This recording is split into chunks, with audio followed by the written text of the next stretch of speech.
It's time for Football at 4 with Geoff Mosher. I think our track record in the last 20 years, how many NFC East titles, playoff appearances, and appearances in the NFC Championship game, those are some of the metrics I look at, and I'll compare our record with almost anybody. Powered by the Inside the Birds podcast. Now, live from inside the Matt Black Kia Studios, this is Football at 4.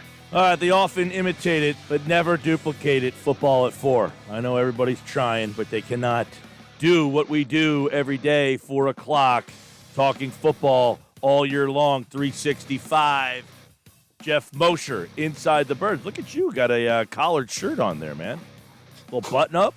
I like to dress up on draft week. I know how important it is. Draft week dress up. That's right. Draft week dress up. All right. It is draft week. So is the BS meter in full force this week? For who? Me or NFL teams? Or both? Well, this is the week. I mean, you're a reporter. This is the week where you might have somebody tell you something knowing that it's not true, but they tell you, and it's like your obligation to report it.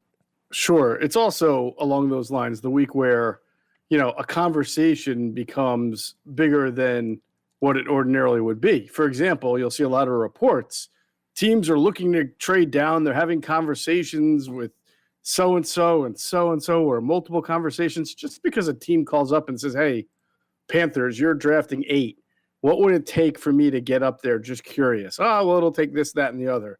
All right, that turns into, oh, yeah, we're getting calls, a lot of interest. You know what I mean?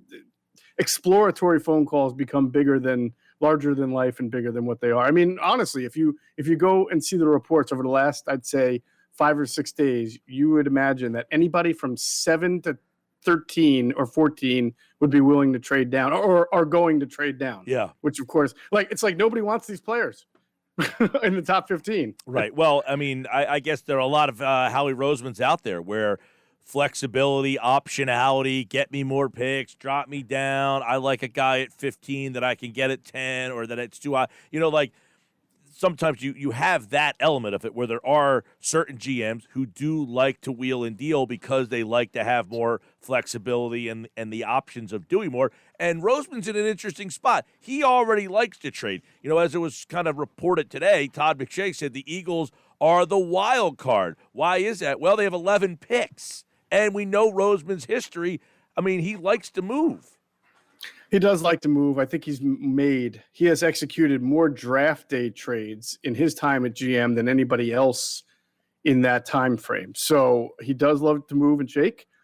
They have 11 picks. I would be shocked and stunned if the Eagles came out of the 3-day draft with 11 players. That's just, first of all, it's kind of ridiculous to do that. I mean, I know some people think, well, the more picks you make, it's like, you know, it's like a batting average. You get a couple more hits or at least a chance to get a couple more hits. And there's some legitimacy to that. They should at least make 8 picks. But, you know, the number of picks they have in the 6th and 7th round, which the chances of making the 53-man roster for those guys is low to begin with, you should use those to be able to leverage to move up if you can. Yeah, and I know that I think people have been mentioning that around the 5th round is where there's a drop-off, and a lot of it has to do, Geoff, with a lot of the seniors decided to reclassify back as seniors again this year. So you had over 1,000 players that could have been drafted now are going back to college, which means the drop-off in talent in this particular draft class is going to be steep. Yeah, I've heard it, you know, posited that teams would be smart to trade for future picks this year, you know, move down and or move up, move down. And you know, if you get a 2022 pick, you're in good position because theoretically there should be somewhat more normalcy with college football next fall, we think. I mean, we really don't know, but it's been tough for teams this year because of the no combine. The medicals have been really difficult to find out about without as much FaceTime with guys and doctor time and things like that. So I could understand some teams being reluctant about this year's crop of from every position as opposed to what they might be able to get next year from an information standpoint. All right, let's get a couple questions in for Geoff. We'll kind of mix questions in. We'll go back and forth. We have the draft. Everybody's got questions. Muhammad wants to know, Geoff, what are the chances the Eagles use Ertz to trade back into the first along with that 12th pick. So let's kind of talk about Ertz, because there was a report about 3 weeks ago that it was like, any day now, imminent, and now he's still here. Now it's Thursday. What are we hearing about Ertz? Well, I mean, let's be realistic about what kind of value Zach Ertz can get you in return. I mean, if he was able to get you a third or a fourth, he probably would have been traded already. I don't know if that he has that value right now. So if you're using him to trade back in the first round, it's not just I'll give you my second round pick and Zach Ertz to get into the first round, because that's a second and a fifth theoretically, or something like that. So yes, do I think Zach Ertz has a very good chance to be traded over the 3-day weekend or event? Yes. Do I think it's to use to get into the first round? Doubt it. We'll see what happens. I would think it's probably more of a day 2, day 3 type of thing, and we'll see. But I don't think Zach Ertz enough is going to be able to be packaged with one specific pick to be able to get you into the first round. Yeah, one team that keeps coming up is Buffalo. They're deep in the first round. Could you move yourself just from 37 to, say, back in the 30 with Ertz, like as hey, we'll give you Ertz as the kicker? You're saying moving from, if you're Buffalo the Eagles moving from 37, trying to get up to 30? Correct. Yeah, I don't know that the Zach Ertz alone is going to be able to do that. I mean, it's still going from the second round to the first round. So even though it's only a 7 slots, I'm not sure that that's enough to get it done. All right, let's see. Frank wants to know, Jeff, what are your sources telling you? Do your sources tell you that the Eagles really want to move up? So do you think that inside that building they want to go from 12? Because there was a report over the weekend that suggested essentially if they were to move up, it would only be for Kyle Pitts or, I thought this was interesting, a quarterback.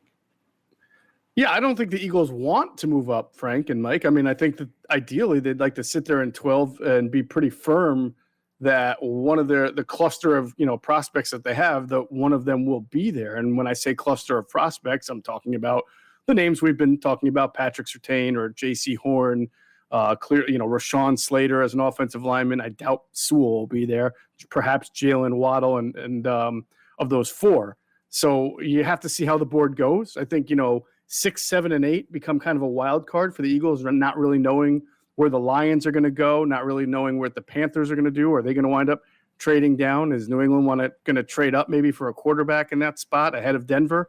And if so, that would push maybe a few prospects down that the Eagles have their eyes on. So I don't imagine that there would be. I mean, look, you never know, but I can't imagine there would be a trade that happens before the first round begins. Unless the Eagles have such great intel that they know they can't get their guy unless they move up.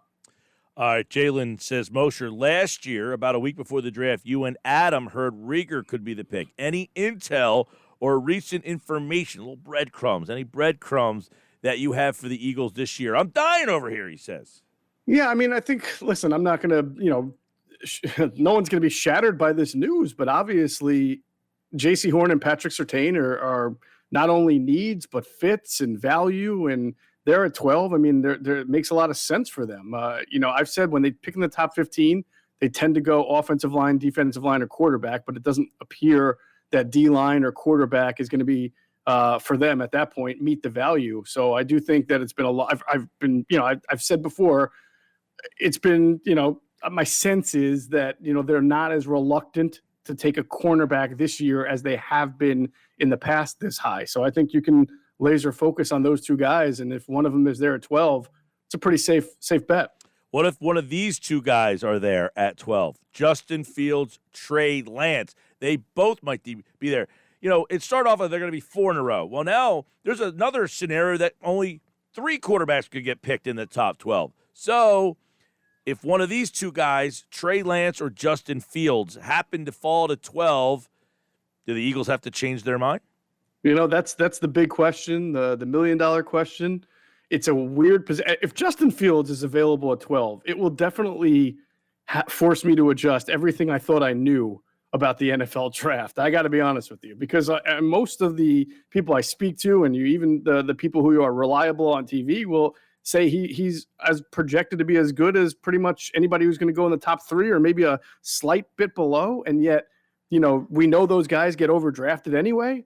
You can make an argument that some of the guys go in the top 3 other than Trevor Lawrence might be getting overdrafted. So if Fields falls to 12, man, that's probably a scenario that I can't see happening, but I suppose it's possible. Now, a lot of people will say, well, the Eagles should then trade down with a team that wants a quarterback. But if you're a team like New England at 15 that wants that quarterback, do you really have to trade up at that point? If you don't think the Eagles are going to take it? Because after the Eagles, the next 2 teams I don't think are quarterback needy teams. I forget who's right after them. I think it's Minnesota and somebody else, right? After who? Philly? After Philly, yeah. It's going to be the Chargers at 13 and Minnesota at 14. I mean, you may have to worry that Minnesota might be looking.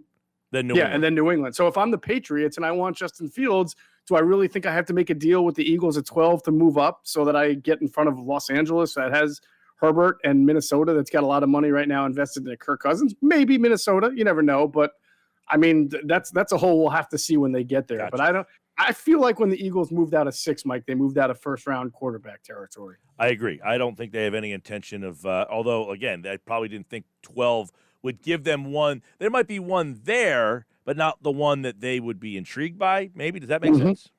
Yeah. I just wonder, like, at this time next year or 2 years from now, if that were to happen and the Eagles pass on Justin Fields and things don't go well, are we going to be doing the whole, oh, man, Justin Fields, he's going to become the Justin Jefferson or the DK Metcalf of this year's, like we could have had Justin Fields.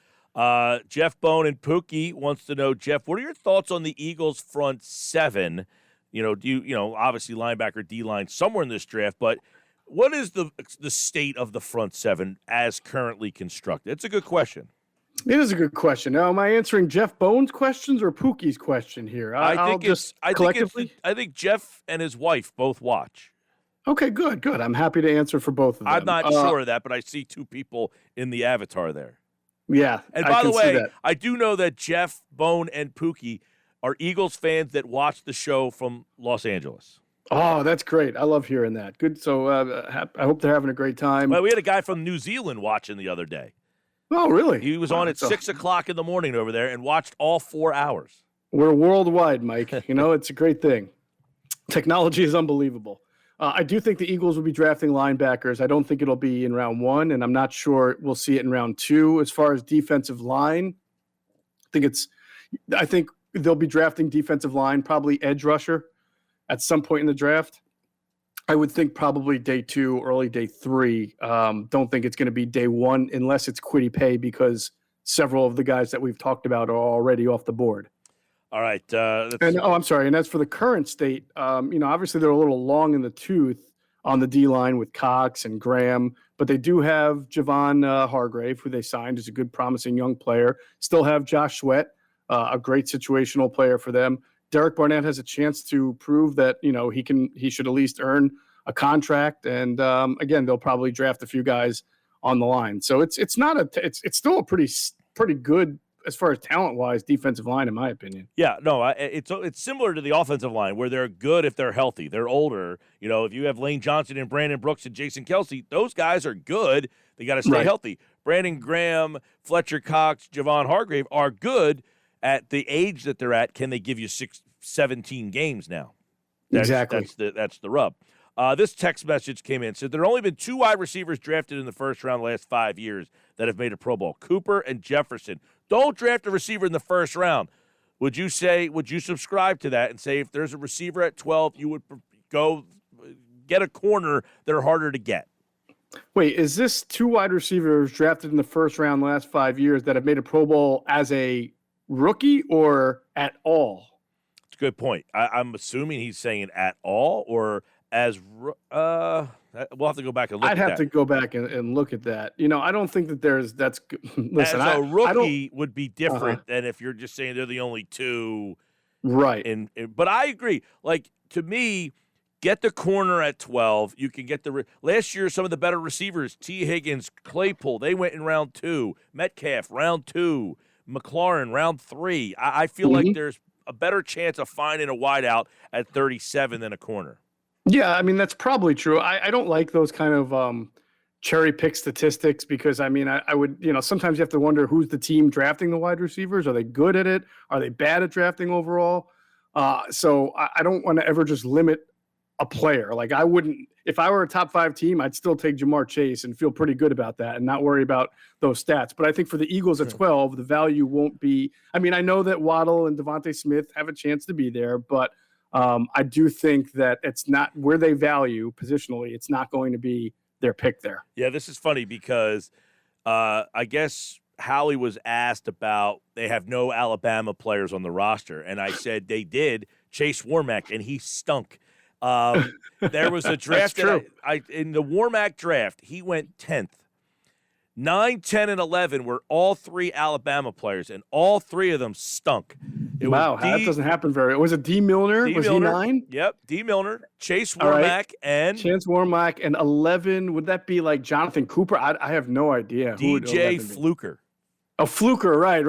So I said you could have 3 Alabama players on your roster, and they would all have stunk.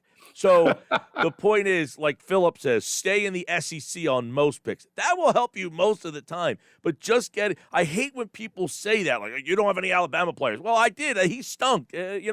Find good players. I don't care where they went to school. Now, interestingly, that goes along with my theory about, also evaluate the team that's doing the drafting. The Jets are the one that took team that took Milner 9th overall, and they have a history, at least back then when they were going through Idzik and McCagnon of not making very good picks. Who took Warmack 10th? Was that the Titans? Tennessee. Yeah, that was, and again, this is several years ago, so that was before that. That was the Lane Johnson draft. Yeah, that was Eric Fisher, Luke Jokel, Lane Johnson. Right. Warmack. That guy their GM got run out of time. I mean, he did a terrible job. The one before John Robinson took over, I can't remember his name. Was that the Diamond? one who drafted Mariota, I believe. Was that Diamond? No, I can see him, but I just can't. I can't picture it. And then who drafted Fluker at 11th overall? I think that was Seattle. Seattle, huh? That's surprising. They're usually pretty good, but they, obviously didn't. Could be wrong, but I'm thinking Seattle. I was looking at that. I thought it was Arizona because he's been traveled around. I forget who drafted Fluker. I'd have to go back and look. He's been everywhere. Yeah, because he really has. Yeah, he's DJ Fluker. All right, here's another question for Moshe. Let's bring this up here. Let me. I got a little bit of a freeze situation. Here we go. Geoff Mosher, who do you like more, Patrick Surtain or Horn? I guess that's an interesting question because if you like Horn, you probably get him at 12. If you want Surtain, you have to move up. But do you like Horn better than Surtain?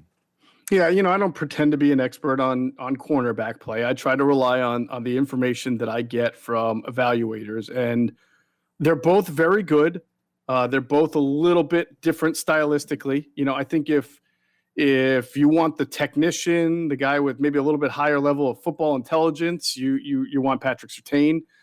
If you want the guy who's got the killer instinct and a little bit more twitchy from an athletic standpoint, you got J.C. Horn. That's J.C. Horn. Many people tell me that you don't lose with either one. Like it would be a very surprise if both were not great. The one thing about Surtain, though, that does give some cause for concern is, if he gets beat off the line of scrimmage, it's tougher for him to recover than it is for J.C. Horn, who's just a faster, more explosive athlete. But the one thing about J.C. Horn, Mike, is that he's grabby. He tends to be grabby and panic a little bit. So, every prospect has pros and cons, so I just gave it to you there. And I really think that I would say this, because I know how much the Eagles lately seem to value analytics, which tend to favor the physical specimens and the athletes, I feel like J.C. Horn is probably going to get a little bit of a nod higher than Surtain. I don't know that for a fact, but, that's how I would analyze the situation. All right. Over on the text board, I think Micah Parsons is the best kept secret in the draft and could even go as high as 6 to Miami. That's from Matt Green. How about Sean Lee retiring today? Does that put Parsons in play for Dallas? Yeah, I don't know because they still, Sean Lee was their third linebacker. He was only playing in base. I mean, they had Leighton Vander Esch. They drafted him in the first round, and they had Jalen Smith, who wound up being a pretty good player for them, got a big contract a couple of years ago. I think he probably didn't play his best football last year, and Vander Esch got hurt. And he has that history, I think, with the neck. But I just don't think that's the position they're going to look to upgrade more so than cornerback or D-end. All right. I think we're out of time, unfortunately. We have a lot of questions we didn't get to. That was fast. Yeah, well, there's a lot of people who have questions, and we're trying to get as many. Geoff will be back on Wednesday, and you can ask more questions then. What's this new nickname here? Geoff the Rock Mosher. I've always, 20 pounds ago when I was in college. I could raise the eyebrow, and some people would say there was a time where I would get some comparisons facially to The Rock and Derek Jeter, but those were years and pounds ago, my friend. Okay, well, he'll be back on Wednesday. Andrew's in tomorrow. The guys did their mock draft on the Inside the Birds podcast that dropped this morning. Andrew, Geoff, and Adam did the mock draft. That is today's version of Inside the Birds, the podcast. It dropped at 6 o'clock. So if you want to hear their mock draft, check that out this morning. Andrew will be on tomorrow. Geoff is back Wednesday. I just got an email from Adam. I don't know if he's switching this week or not, but he'll be on one of the days later on in the week, and we'll have it all right here, Football at 4. And then don't forget, as soon as the draft's over, we got all off-season. I don't know, are they doing OTAs? What's going on with that? We'll see. I mean, I think there's a lot to be settled between now and then as far as how many players are going to be showing up and for what. So we'll see about that. Real quick. And don't forget also, myself, Adam Kaplan, and Greg Cosell, 5:30 to 7:30 Thursday night, our Inside the Draft preview. We'll be doing a 2-hour draft preview special. So a lot of intel. I was just going to say, real quick, tell the people what the rest of the week looks like over on the Inside the Birds platform. Tuesday, Wednesday, Thursday draft. What do you got for the rest of all the way through? You have something going Friday too? Yeah, well, we've got every day. Like tomorrow, instead of Q&A doing their own show, they're going to join Quentin Michael and Jason Avant will join me and Adam. We're going to do a little 45-minute roundtable type show or square screen show here on Zoom, kind of going through the draft, the state of the team. So that instead of Q&A in our live stream that we've been doing, we're just going to do that. So that'll be out probably Wednesday morning. We'll record it tomorrow. And then our pre-draft show, 2 hours, me, Adam Kaplan, Greg Cosell from Evil Genius Brew House in Fishtown. And we will do a live stream on draft night, Thursday night, after the pick is made, probably soon after. We'll dig in a little bit, then have it. And then Friday, we'll do another on our YouTube platform, another show, probably a live stream after the third round. Saturday, we'll recap it all with a show on our YouTube channel. And then Sunday, it's business as usual. The podcast will drop. We'll record the podcast Sunday night, and it'll drop 6 a.m. Monday. All right, we'll do a depth chart on that one. After the picks are made, you got to do a depth chart, Mike. I am all for it, and I am all for Football at 4. By the way, Adam Kaplan will be on this Friday, and then following this week, he will be on Thursdays for the rest of the offseason. All right? All right. Geoff Mosher, like all guests, appeared via the Boardwalk Honda hotline. All right, Mosher, I'll talk to you. Take care, brother.